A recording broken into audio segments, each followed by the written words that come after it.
अगर आप एक कंप्लेनेंट हो या आपके पति जैसे आपको कभी मारते हैं, पीटते हैं, टॉर्चर करते हैं, ताने मारते हैं, आपको हो रही है बहुत दिक्कत। अब आपके बच्चे भी हो चुके हैं, ना छोड़ सकते हो ना साथ में रह सकते हो, परेशानी ज़्यादा है। और कभी कभी ऐसा हो जाता है कि भाई लेडी कमा के लाती है और वो जो हस्बैंड है वो शराब पीने लग गया इतनी ज़्यादा और मेरे से पैसे चुरा लेता है, मेरे गहने बेच देता है, बर्तन बेच देता है, बहुत ख़राब कंडीशन हो रही है।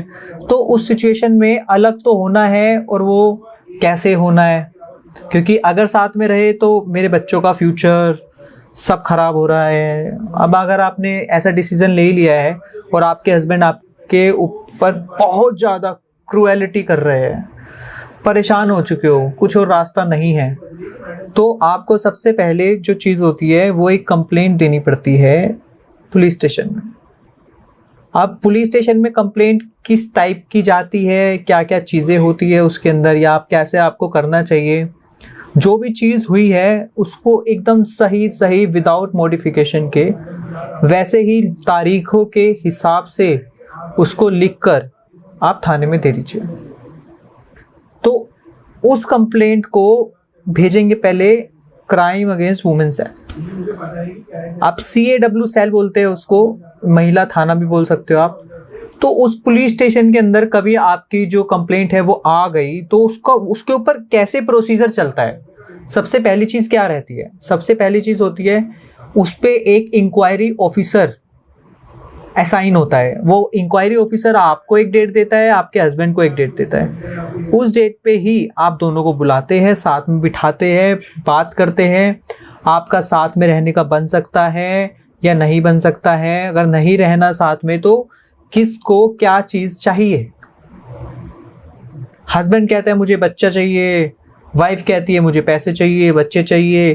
तो इस चीज़ के बीच में आग लाकर कि थोड़े आप पैसे रखो और बच्चों को विजिटेशन राइट्स दो, या कैसे, जो इंक्वायरी ऑफिसर का एक काम होता है दोनों की एक अच्छे तरीके से काउंसलिंग कराना। 3 से 4 काउंसलिंग, 3 से 4 6 महीने मैक्स टू मैक्स, अगर कभी कभी ज़्यादा भी हो जाता है।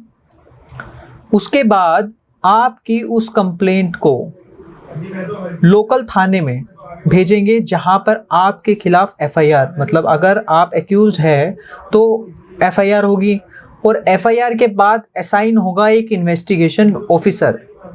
और अगर आप कंप्लेनेंट हो और आपका दहेज का सामान, स्त्री धन आपके हस्बैंड के पास है तो इसी CAW के अंदर भी आप एप्लीकेशन दे सकते हो कि भाई हमारा सामान है यहाँ पर, आप ये वाला सामान हमारे को दिलवा दीजिए।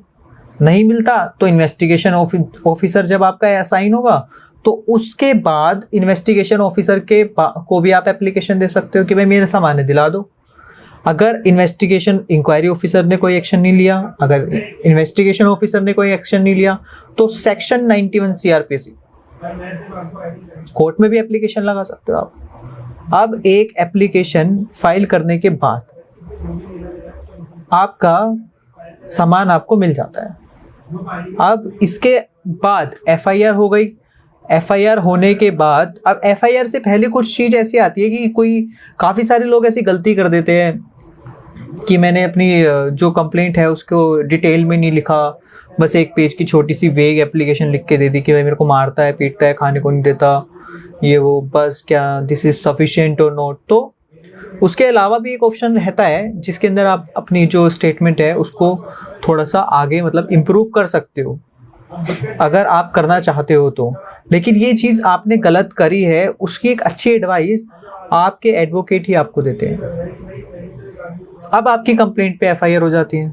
FIR के बाद एक इन्वेस्टिगेशन ऑफिसर एक टाइम पीरियड लेता है, इन्वेस्टिगेशन कंप्लीट करता है, फाइनल चार्जशीट कोर्ट के अंदर फाइल होगी। जज साहब उस पर कॉग्निजेंस लेंगे। कॉग्निजेंस लेने के बाद आपको summons through investigation officer receive होगी। अब अगर आप एक्यूज हो तो, लेकिन कंप्लेनेंट को नहीं पता होता कि उसकी चार्जशीट फाइल हो गई है, काफ़ी बार नहीं बताया जाता उसको। जैसे ही कंप्लेनेंट को पता चलता है चार्जशीट फाइल हुई है, चार्जशीट की सर्टिफाइड निकलवाते हैं। इन्वेस्टिगेशन में कोई कमी नजर आती है तो उसके लिए कंप्लेनेंट ही, सिर्फ एक्यूज नहीं, सिर्फ कंप्लेनेंट ही प्रोटेस्ट पिटीशन फाइल कर सकता है। इफ शी और ही जो भी कंप्लेनेंट होगा, अगर वैसे वाइफ फाइल करती है तो वाइफ रहेगी, तो वाइफ अगर इन्वेस्टिगेशन से सेटिस्फाई नहीं है तो दोबारा री इन्वेस्टिगेशन या फर्दर इन्वेस्टिगेशन के लिए भी प्रोटेस्ट पिटीशन एक फाइल कर सकती है। अब आपकी प्रोटेस्ट पिटीशन के अंदर एक्यूज्ड का रोल नहीं रहेगा, आपकी प्रोटेस्ट पिटीशन पे पीपी का रोल रहता है। पीपी मतलब पब्लिक प्रोसिक्यूटर। अब पब्लिक प्रोसिक्यूटर आपकी साइड से होगा, लेकिन जब आप प्रोटेस्ट पिटीशन फाइल करते हैं कंप्लेनेंट, तो वो साइड उसके अपोजिट हो जाती है। तब आप आर्ग्यू कर रहे होते हो और प्रोसिक्यूशन को ये बोल रहे होते हो कि आपने इन्वेस्टिगेशन सही से नहीं करी, आपको इन्वेस्टिगेशन में ये चीज़ें करनी चाहिए थी जो आपने नहीं करी, अभी करी आप। तो मैजिस्ट्रेट उस पर कॉग्निजेंस लेते कि हाँ भाई कंप्लेनेंट सही बोल रही है, शी इज़ नॉट सेटिस्फाइड, तो उसके लिए दोबारा 173(8) में ऑर्डर होते हैं, further investigation supplementary chargesheet file होगी। अब सप्लीमेंट्री चार्जशीट में किसी भी एक्यूज पे कोई भी एलिगेशन अगर नजर आता है तो ऐसा नहीं है कि वो बचा हुआ है, उस समय भी अरेस्ट कर सकती है पुलिस। अब एक कंप्लेनेंट जो है वो ये चाहती है कि या तो इनको सजा मिले या मेरी सेटलमेंट हो जाए, दो ही चीज़ें। अब अगर आप सेटलमेंट चाहते हो तो सेटलमेंट की प्रोसीडिंग्स आपकी CAW से स्टार्ट होगी और उसके बाद कोर्ट में आएगी। कोर्ट के अंदर से आप मीडिएशन भी रेफर करवा सकते हो, वहाँ भी आप सेटलमेंट कर सकते हो। प्लस अगर आप सेटलमेंट नहीं होती है आपकी अपोजिट पार्टी और आप नहीं करना चाहते हो सजा हो, और आपके पास सारे एविडेंस है, आपके पास MLC है जब वो मारता पीटता था, हॉस्पिटल के बिल है, फोटोग्राफ है, एविडेंस में आपके पब्लिक विटनेस है, चाचा मामा फूफा, इन सब के अलावा भी कुछ लोग होते हैं जो आस पड़ोस में रहते हैं। कभी कभी कोई स्कूल का हेडमास्टर होता है, उसको पता होता है कि भाई हम यहाँ से जाते हैं तो इसको बहुत बुरी तरीके से मारा जाता है। काफ़ी सारे एविडेंस ऐसे होते हैं, CCTV फुटेज होती है। तो ये सारे के सारे एविडेंस अगर आप दिखाते हो कोर्ट को तो सजा हो सकती है। तो उस सिचुएशन में कितना टाइम लगता है, क्या प्रोसीजर रहता है, तो उसका यही है कि आपकी चार्जशीट फाइल हुई है, चार्जशीट फाइल होने के बाद वो बेल लेंगे, आप प्रोटेस्ट पिटीशन फाइल करोगे, कोई जो एविडेंस आपके पास है वो सारे ऑन रिकॉर्ड लेकर आओगे, सब चीज़ों पे इन्वेस्टिगेशन करवाओगे। जब आपकी कंप्लीट इन्वेस्टिगेशन हो जाएगी और आप सेटिस्फाई हो गए तो उसके बाद आता है प्रोसिक्यूशन एविडेंस, जिसके अंदर सबसे पहले कंप्लेनेंट का एविडेंस रिकॉर्ड होता है। कंप्लेनेंट अपनी गवाही देती है और एक्यूज्ड के वकील, एक्यूज्ड वहाँ खड़े होते हैं और कंप्लेनेंट जो विटनेस होगी, पब्लिक विटनेस, उससे सवाल पूछते हैं। अब ऐसे ही सारे जो पब्लिक विटनेस रहेंगे सबका एविडेंस होता है। उसके बाद आता है डिफेंस एविडेंस। अब डिफेंस एविडेंस में हमारा सेम प्रोसीजर रहता है, और जब डिफेंस एविडेंस और प्रोसिक्यूशन एविडेंस दोनों हो जाते हैं तो उसके बाद मैटर जाता है फाइनल आर्ग्यूमेंट की स्टेज पे कि ऐसे क्या क्या पॉइंट है, क्या क्या बेनिफिट है जो एक्यूज लेगा, वो अपने दिखाएगा।